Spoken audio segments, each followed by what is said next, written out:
இது வந்து பொடுதலை. இதில் இருக்கிற எனக்கு கொஞ்சமாக கிடைச்சிது. இது வந்து ஒரு 1/2 லிட்டர் எண்ணெயில் போட்டு காய்ச்சி தலைக்கு தடவணும்னா பொடுகெல்லாம் கம்மியாயிரும். முடி வந்து வளர்ச்சி நல்லாயிருக்கும். நான் கொஞ்சம் இலசாக இருக்கிற இலைகளை மட்டும் பறிச்சிக்கிறேன். எல்லாம் இந்த மாதிரி தான் இருக்கும். 1/2 லிட்டரு தேங்காய் எண்ணெய். இப்போது தேங்காய் எண்ணெய் கரையிறதுக்கு முன்னாடியே பொடுதலையை சேர்த்துடலாம். இது வந்து கொஞ்சம் அந்த ஈரம் இதான உடனே ஸ்டவ் ஆஃப் பண்ணி வச்சிடலாம்.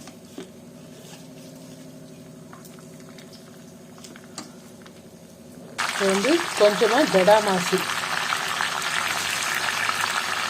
இது வந்து வேம்பாலம் பட்டை. இது வந்து ஆயில் வந்து ரெட் கலர் ஆகும். முடி விடுறது கம்மியாகும். நல்ல முடி வளர்ச்சி தூண்டும். இப்போ வந்து இதில் ஆவாரம் பூ, கருசீரகம், நில ஆவரி, வெற்றிவேறு, இடம்புரி, வடம்புரி இது எல்லாமே போட்டு வச்சுருக்கோம். இது வந்து நான் கடையில் தான் வாங்கினேன். இந்த காய்ச்சின எண்ணெயை வந்து ஆறுனதுக்கு அப்புறமா இதில் ஊற்றி வச்சுட்டு ஒரு 7 நாள் கழித்து தலையில் தடவ ஆரம்பிக்கணும். இப்போ வந்து நல்லா இந்த தண்ணி எல்லாம் சுண்டிருச்சு. இப்போ வந்து ஸ்டவ் ஆஃப் பண்ணிடலாம்.